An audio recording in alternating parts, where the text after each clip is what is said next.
Okay.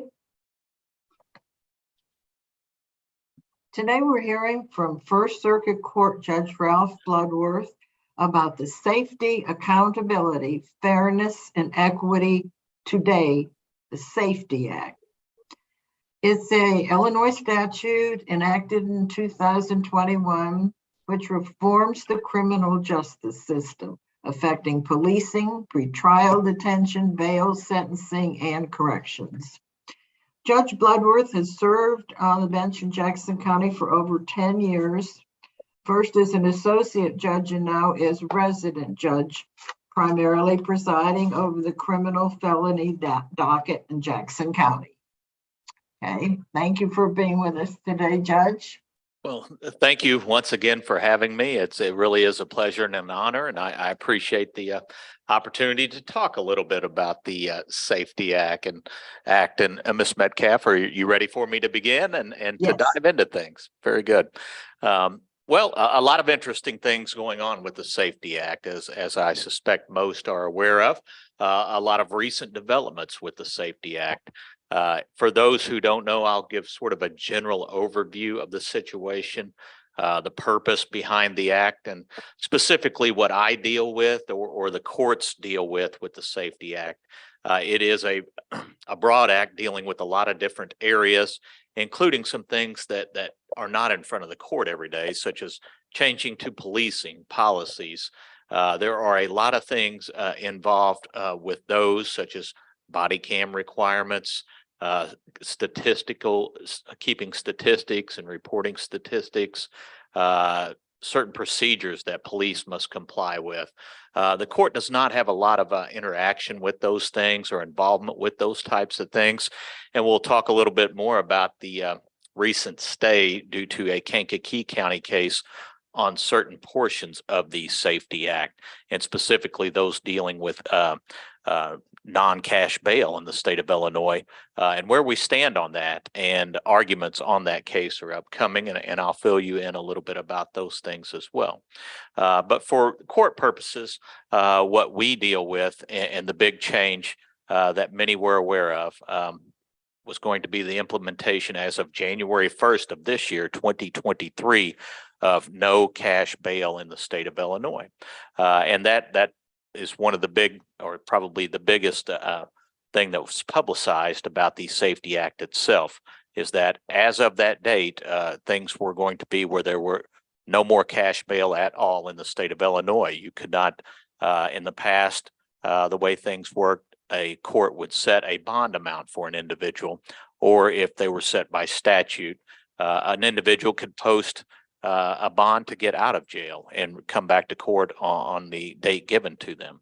As of January 1st, that was going to change depending on some procedures that had to be followed. Shortly before everything was to be implemented and go into effect at the end of December, there was a case ruled on in an order issued in Kankakee County that found portions of the Safety Act unconstitutional, essentially. The Illinois Supreme Court then stepped in sort of at the last minute before things implemented and put a stay essentially on those portions, the no cash bond part of the Safety Act. The reason being, there were approximately 64 counties that had joined the lawsuit in Kankakee County. The others had not. And so everything was going to be sort of piecemeal, everybody operating in different fashion, which would not be a good situation in the state of Illinois. So as of right now, things are on hold and briefs are being filed on that case. They are actually set, some of you may know, for oral arguments next week with the Illinois Supreme Court. That is subject to change, but I believe it is March 14th. I do not know the time, but the case name is Roe, R-O-W-E, versus Raoul, R-A-O-U-L, the Attorney General, of course. And I think the case, the number is 22 CH16, but it may be under a different heading with the Illinois Supreme Court. I think those may be streamed as well, if anybody's interested in watching those, but certainly check the docket under the Illinois court's website. With that said, sort of a summary of the situation and what the court itself, how it would affect us locally as courts. The purpose of the act, like many things, it has very good intentions.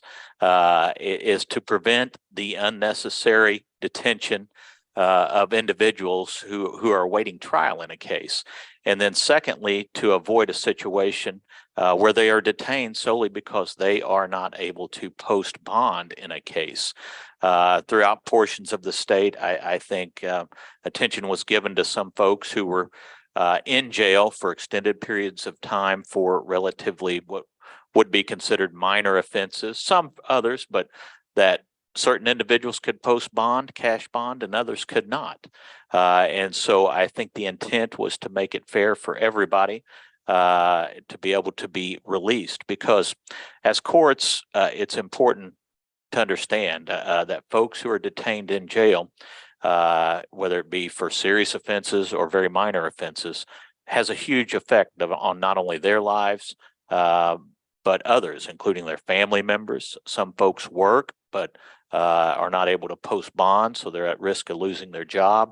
Anything they may have established in life, if they're in school or college and can't post bond, it can affect greatly their futures, their classes. And so that was one consideration in passing the act and the purpose behind the act, and specifically the no cash bail.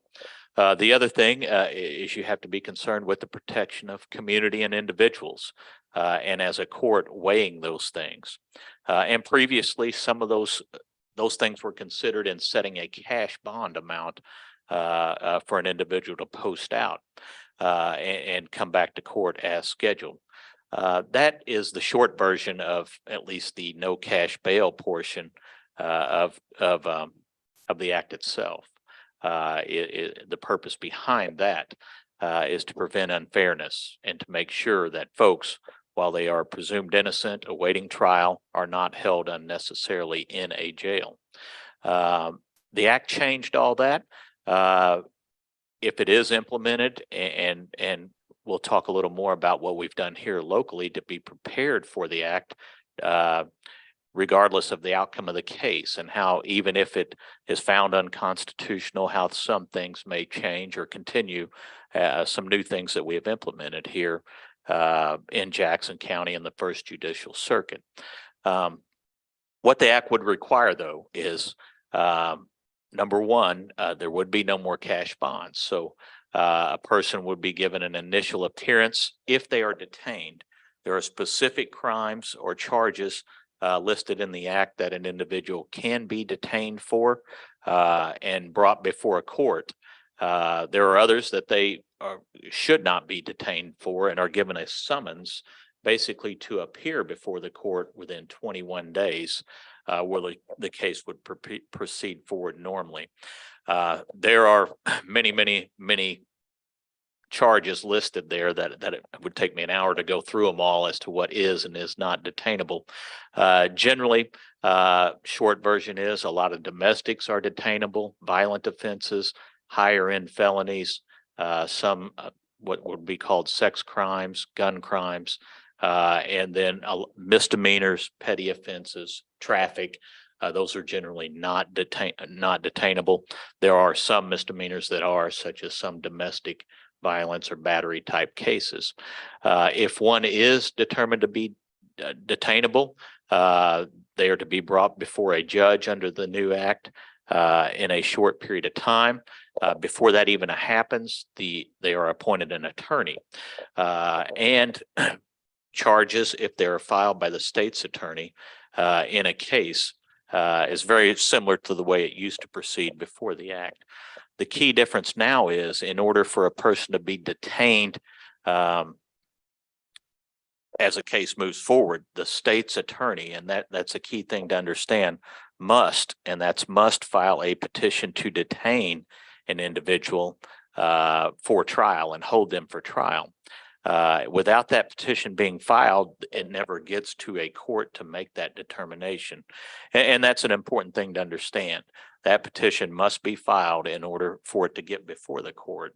And that's much like anything for a court. It never gets to a judge unless something is done to bring it to the court's attention and formally bring it before the court, such as charges filed or this petition, and that's in any type of case. So once that is filed, the petition to detain by the state, it will be set for a hearing before the court.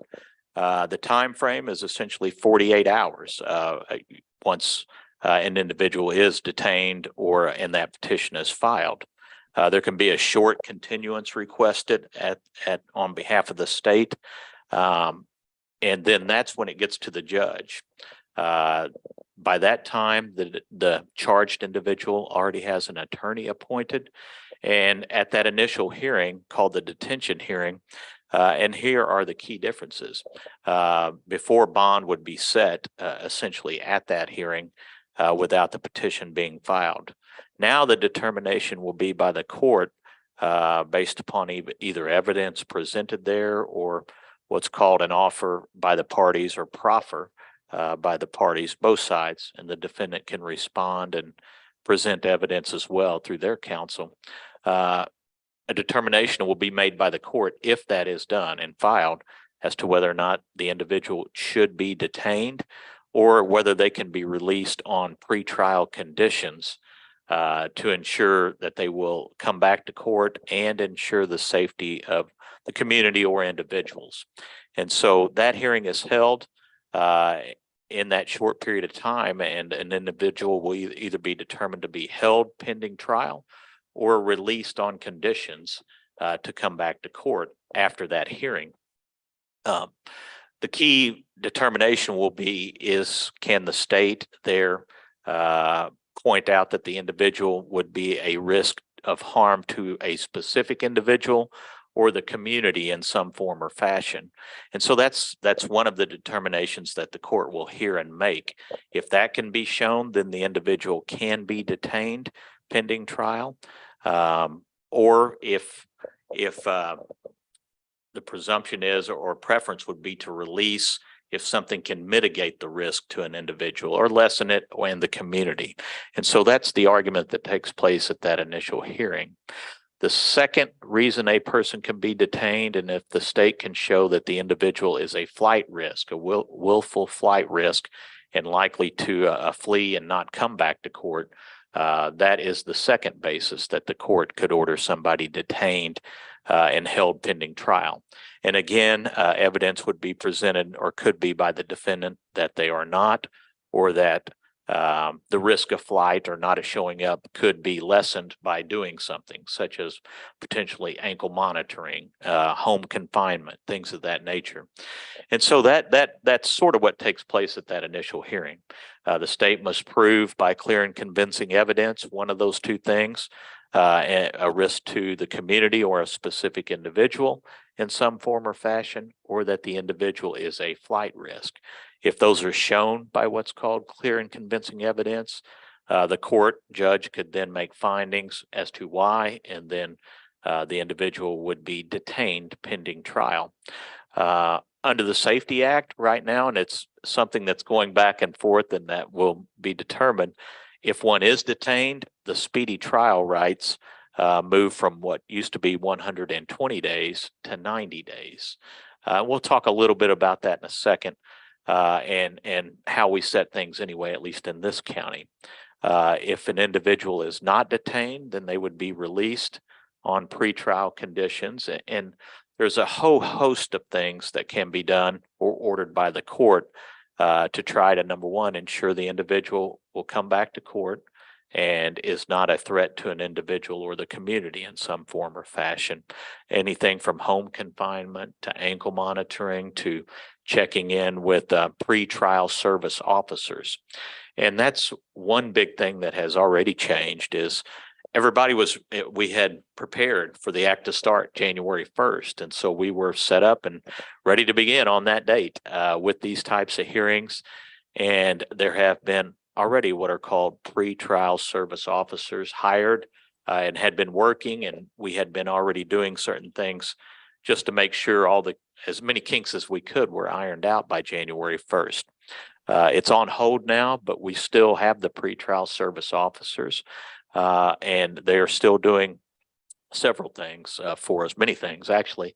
The point of those individuals is they do a report that we get before that detention hearing of a lot of information about the individual charged, including past charges if they can be found out, past missed court appearances, if any, if they can be found out. And it's essentially a full background report and assessment as to what is the likelihood of the individual complying, coming back to court, or being a danger to an individual or society, any issues that they may have in the past regarding drugs, mental health issues, things of that nature. And so I'm not going to say today being for or against the Safety Act. I will tell you either way, there is going to be a lot of good that comes out, and a lot of great information for the judge and the courts to consider. And those reports I have found very valuable now as we continue to set bond going forward. And then looking at the bigger picture, for the court, at least for me as a judge, it's important to find out what is going on with an individual. Why are we here?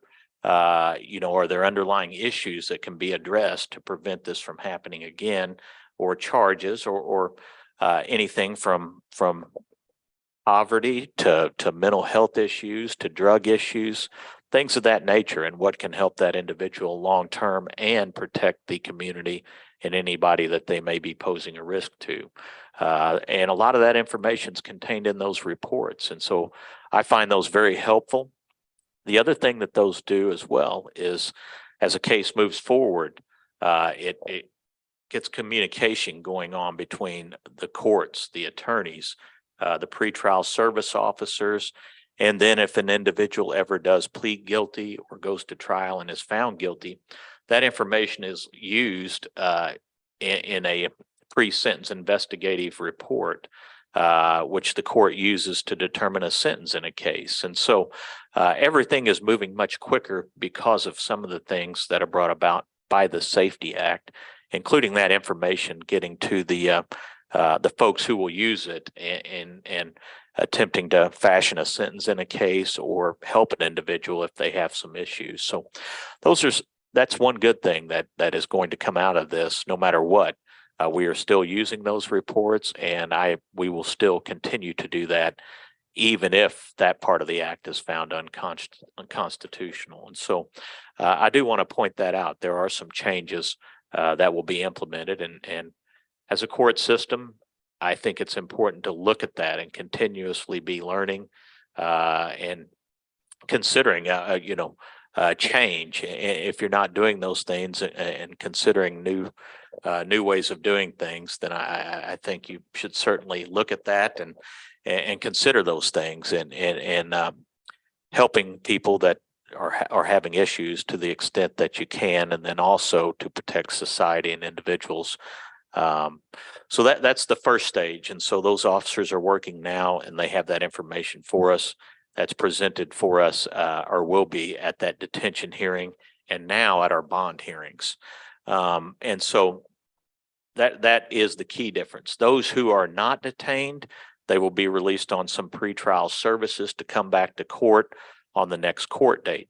Those who are not detained at all and just given a summons when an officer has an encounter with them, they are set for what's called an initial appearance within 21 days. And so they'll be in front of the court within 21 days. And some of those factors will be looked at there as well. If they don't show up, first off, at the initial appearance, then a warrant can be issued for their arrest, or another summons by the court or requested by the state's attorney to have that individual picked up and brought to the court to address and find out why they didn't show up. So those things can still take place if an individual out does not show up to court. The case after that proceeds along as it normally would for the hearings leading toward trial. if they are detained again, right now it speeds up to 90 days instead of 120. That is a key issue that was going to be addressed, whether that's constitutional or not in the state of Illinois.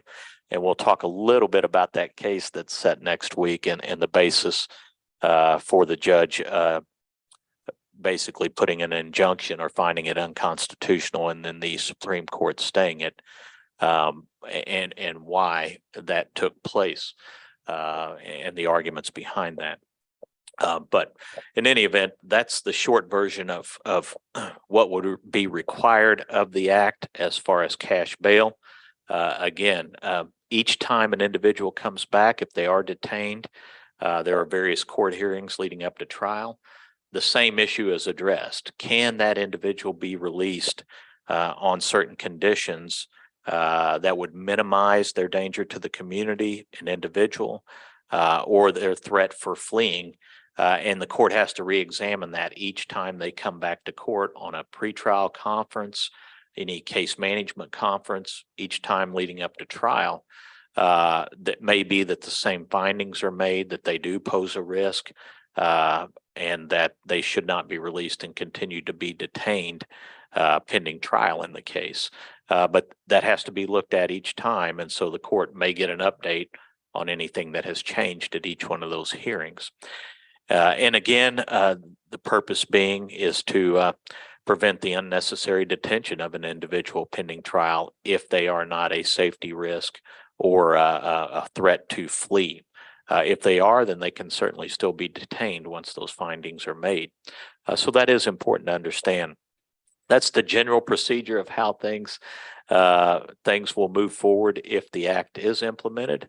What we had done leading up to it, and we're ready to go, were the pretrial officers were already hired in place, an office in the courthouse. They were completing those reports throughout last fall just to make sure the kinks were ironed out into practice. And so each time an individual is picked up currently and detained, they talk to them and they do a background report. And that is done. I'm amazed the information that they are able to obtain for us to consider at those initial hearings. And now we consider those set bond partially based upon those reports for an individual to bond out. The other change, the public defender's office had hired a new individual to sort of basically conduct pretrial hearings and be present at those initial detention hearings and now currently the bond hearings, because they are appointed an attorney even before the first hearing in the case, to be present with them and represent them and present evidence or any arguments on the defendant's behalf. The state's attorney also had individuals in place to deal specifically with pretrial hearings such as these, the detention hearing. That is one of the big issues with it is the amount of manpower and folks that it took to put on one of those hearings and dealing with the time frames and getting this information within the initial 48 or an additional 24 hours can be requested essentially. It's a lot to do in that time period and a lot to present and get together to the court. And a lot of folks involved to work as best they can to get that information. So we already had those folks in place, and we've sort of continued to operate in the same way that we would be for those detention hearings. And now we're just doing the bond hearings in that fashion. And so we already had those set up. We were doing those at 11 a.m. on Monday, Wednesday, and Friday for anyone who had been picked up overnight. They come before the court on those dates. They will be set at probably 1 p.m. Going forward, because a full detention hearing is a little longer than a bond hearing at this point in time. So it does take and is going to take a judge.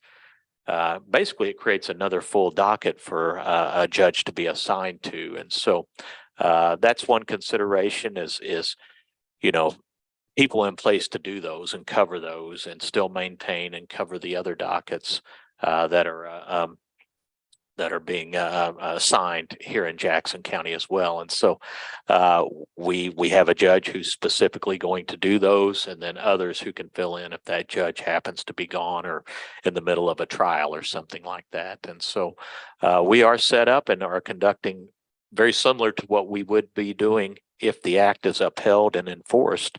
And so we will be either way in place and ready to comply with it if the Supreme Court upholds it.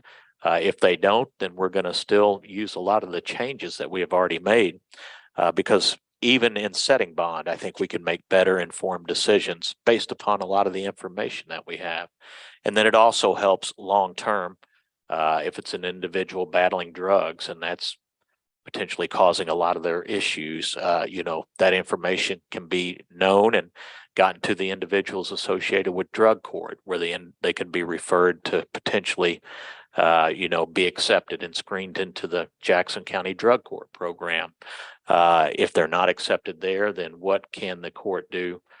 We also do informal drug court that I've talked to many about in the past where before the drug court was set up, we tried to get individuals involved with treatment teams and things of that nature and local resources. Same thing with mental health and things of that nature, resources and getting folks plugged into those and people there to help. That information that has come out of the Safety Act or the procedures we put in place because of it can certainly help us, even if it is found unconstitutional and not upheld and implemented, that portion of it. And so a lot of good will come out of these things.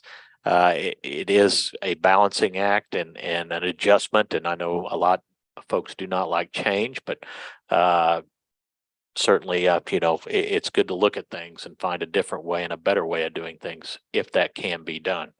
I know a lot of folks panicked and a lot of publicity about the Safety Act, and there will be issues. There are issues with it. The key thing is if the state's attorney's office files that petition to detain folks who are a danger, are found to be a danger, or a risk or a flight risk, can still be detained and held pending trial in a case. Again, the trial date moves up. And the way we have done things for a number of years in Jackson County anyway, it's 120 days to try an individual if they are incarcerated. There can be some continuances. It would move up to 90 under the Safety Act. We would usually set things in that time frame anyway for the purposes of having time to reset something once if something went wrong or somebody asked for a continuance. And so we will continue to do that, set things accordingly, and move cases as best we can. And so we had scheduling in place for all the pretrial hearings to take place in that time period. It is taxing. It's difficult on the state's attorney and the public defender's office. The courts understand that, and it's very difficult for everybody to take care of every case, both the state's attorney and the public defender's office, and move cases forward in that time frame. And so it can be difficult, and there are continuances that can be requested by either side, where if certain findings are made, they can have additional time under certain circumstances. And again, that's sort of the short version of the Safety Act and how it might affect the court system and the no cash bail. Again, currently we are still doing cash bail at this point in time. Those arguments do take place before the Illinois Supreme Court unless they are moved again, I believe on the 14th of March. The case in Kankakee County, essentially it was a finding that it was unconstitutional, only that portion. A lot of the act took place and was implemented and phased in before January 1st. So a lot of the things that don't involve necessarily the court system, but policing, statistics, things of that nature were already implemented and being the changes were being made, and those have continued. The cash bail portion of it has been just stayed at this point in time. Essentially, the argument being that it was similar to a little bit the student loan that it was infringing on the separation of powers and the court's ability to set cash bond for an individual in the state of Illinois, or cash bond so one can bond out by posting, and then an individual's right to post bond and have that ability to post a certain amount to ensure that they will come to court pending trial. And so that's, I can't give legal opinions or get into arguments or views on things. That's sort of a just a short version of the finding by the court there, and the arguments and briefs have been filed, and it is set for oral argument. So it will be interesting to see what the Supreme Court will do. It's hard to say when they will issue a ruling on the matter. Will certainly be later this year. And either way, like I said, there will be a lot of things that we continue to implement if it's found unconstitutional and does not take effect. If it does take effect, then we are set up and ready to implement it and comply with all the requirements of it. I don't want folks to think that individuals can still not be detained if they are a threat or committing repeated acts, things like that, or not showing up to court. There are ways that individuals can still be detained pending trial in a case, or held if they are a threat, and that's through those hearings each time in court. If an individual is trespassing and won't leave, there are ways and things that can be done where the individual, that can be dealt with still, even under the Safety Act, and where they will not be a threat to an individual, the community, or a flight risk. And if they're not showing up to court, the court can still issue warrants, bring an individual before the court for that determination whether they should be held, and if that can be shown, they can be held. If an individual is released and on pretrial conditions and they're violating those, folks need to understand that they can be brought back before the court and things can change, where if they're violating certain things or a threat or a flight risk, then they can be held once again. There can be additional things put in place. There can also be penalties where an individual can be jailed for a period of time for failing to comply with pretrial conditions. Things of that nature can be done if they are not showing up for court. And again, warrants can still issue. They just won't have a bond amount. They will be no bond warrants. And so the individual would be picked up, brought before the court in short fashion as soon as they would picked up, if it's during the week, and then certainly Monday if they are picked up over the weekend. And that's one of the big changes is issues and how to coordinate holidays, 3-day weekends, and things of that nature. At least in Jackson County, we have always set bond for an individual on holidays. If there's a 3 or 4 day weekend around Christmas, a judge will go in and set bond for individuals. Every other day, basically, is when it's done here and has been done in the past. And those types of things would still continue with or without the Safety Act, just to ensure that an individual is, seen promptly and bond is set if there is a cash bond, if the act's found unconstitutional. And if not, we can certainly, it will be set up where those hearings can be held to comply with the requirements. And so I guess the good news is we were set up to do it, implement it, working through any kinks and issues. And we are still ready to do that if it is implemented and found constitutional. And if it's not, a lot of good things, information has come out of the Safety Act and what we put in place and to be ready for it. And so I think those things will help either way. There are some resources for folks if you're interested in, and I know this is sort of a short version to a lot that has been implemented, and I'll answer some questions if I can in a second. There are some resources. If you go to the Illinois Courts website, you can go under, it's basically a drop-down menu, additional resources over on the right, and there will be on the right side of the screen what's called a pretrial task force, I guess, or implementation task force. There are a lot of information dealing with hearings, timeframes, standards. I laughed because there's supposed to be flow charts, simple flow charts, and taking a look at those, they've been evolving, and they came out right after the last amendments in early December. They came out in mid-December, and they're supposed to be simple.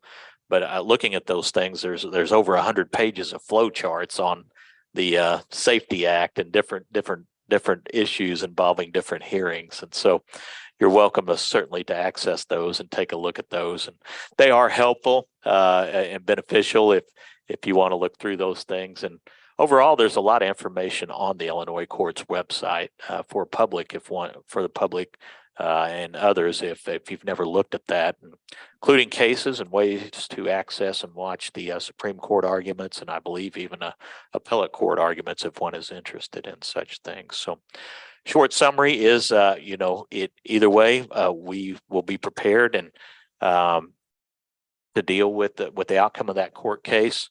In order for it to come before the court, though, after that, if it is upheld, the state's attorney must file that petition to detain an individual, or they will be released before coming before the court. It never gets to the court. So it's important to understand that.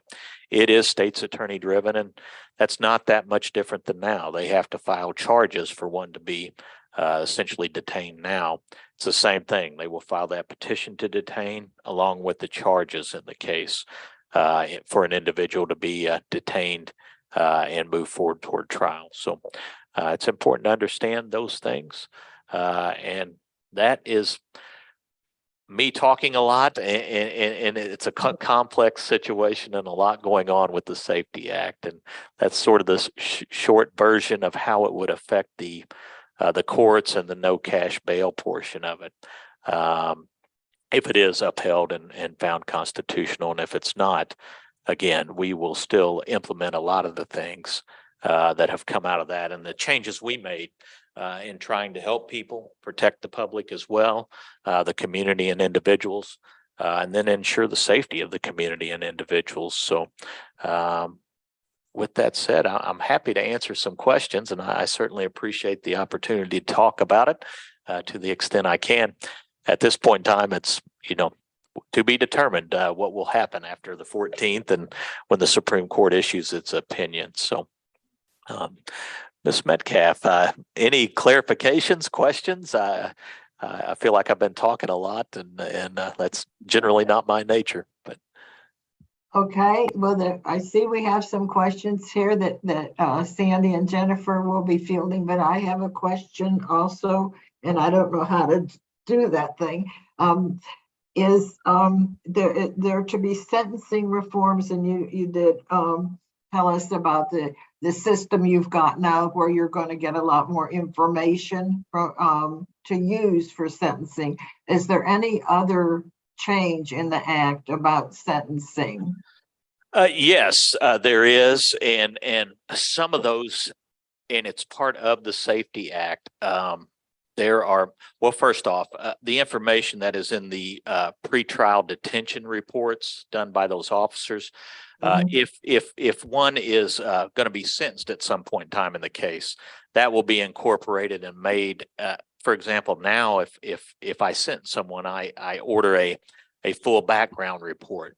That will be incorporated into it and can lead to folks finding out information much quicker and getting an individual help they might need.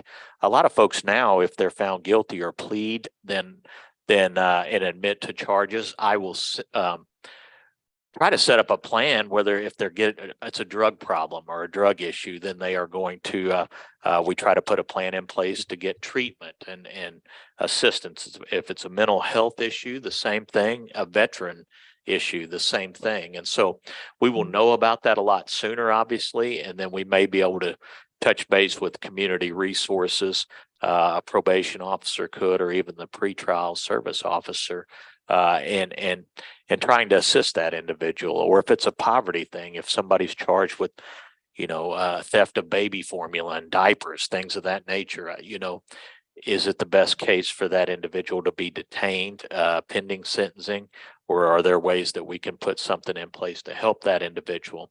Same thing with mental health.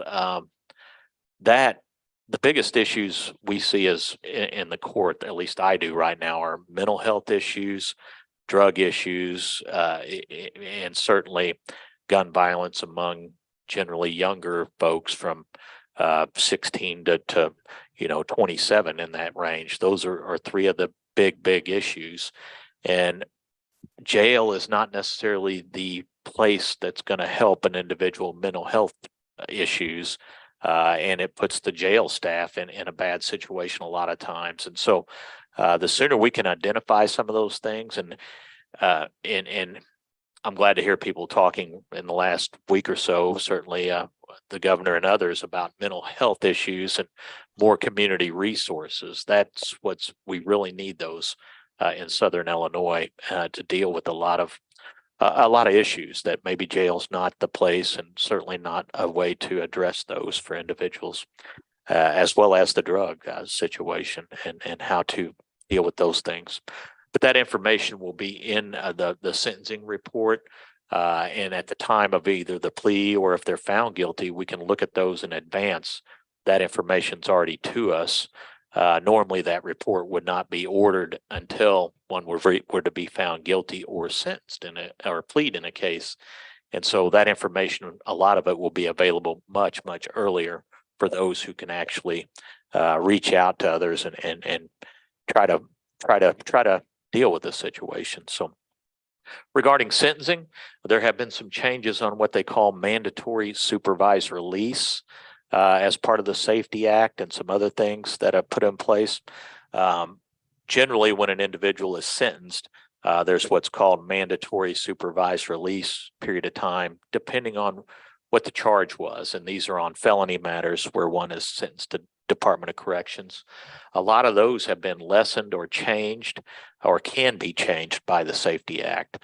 There is the Illinois Prisoner Review Board now makes a determination and has a hearing as to a person's mandatory supervised release time on certain offenses.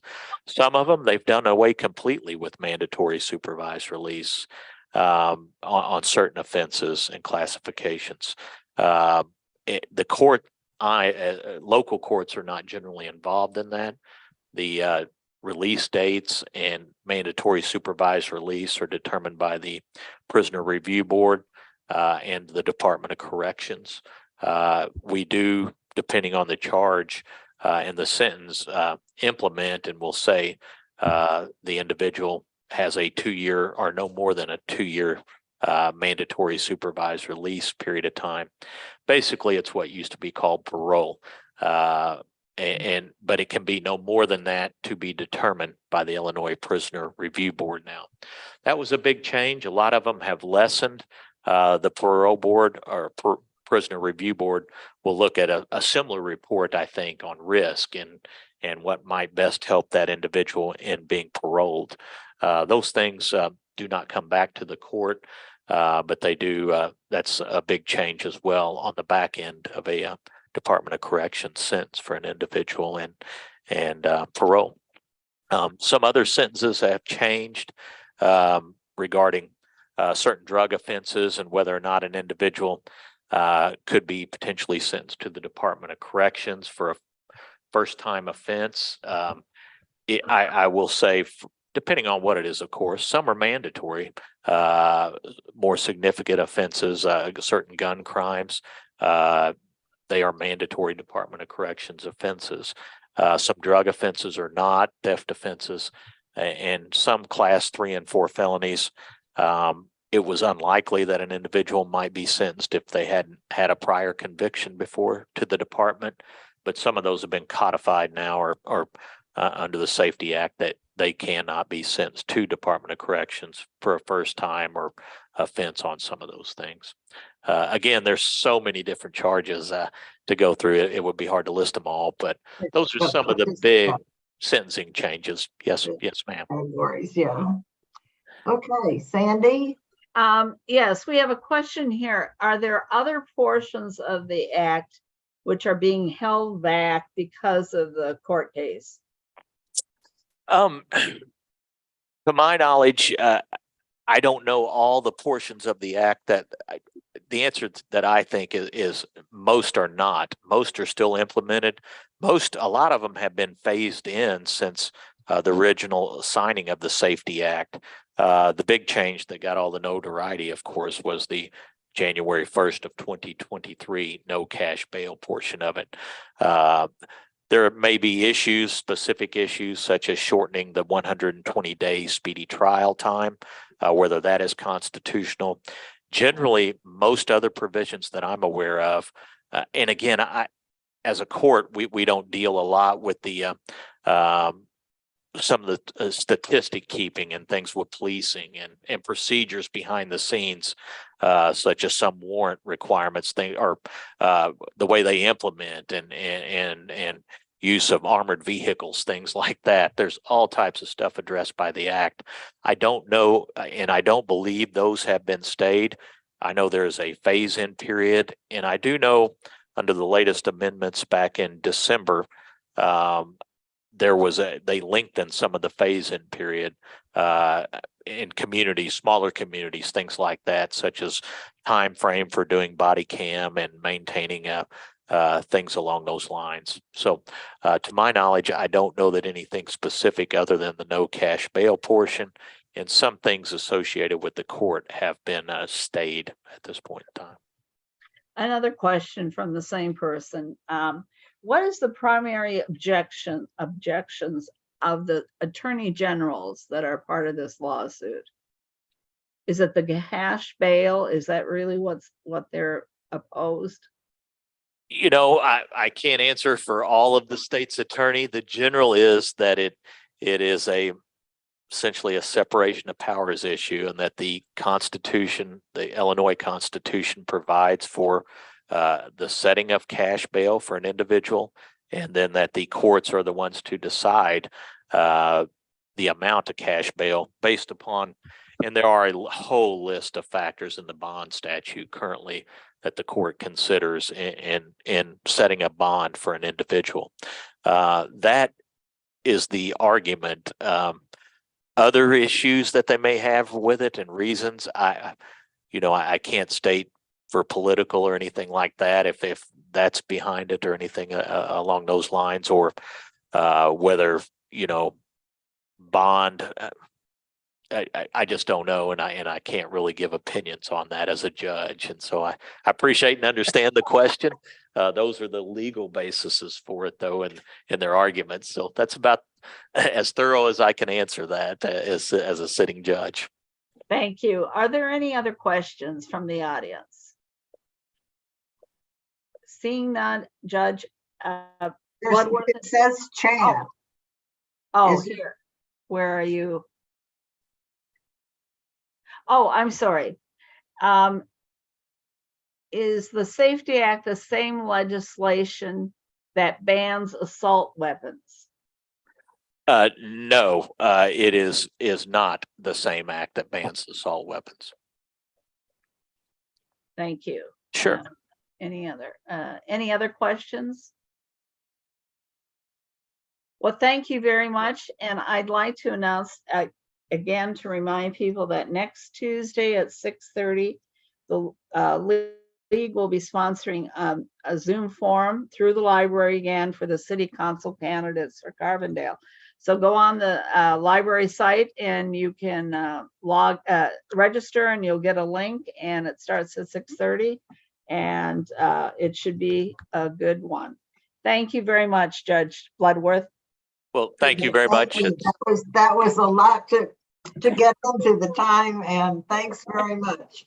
Well, thank you very much for the opportunity. It's always a pleasure, and thank you for organizing and setting it up. And I'd like to do it in person. I'm in the middle of a trial right now. So we did it on lunch break, so I very much appreciate it. Hurry up and get lunch. Thank you very much. Have a good day. Have a good day. Thank you, everyone, for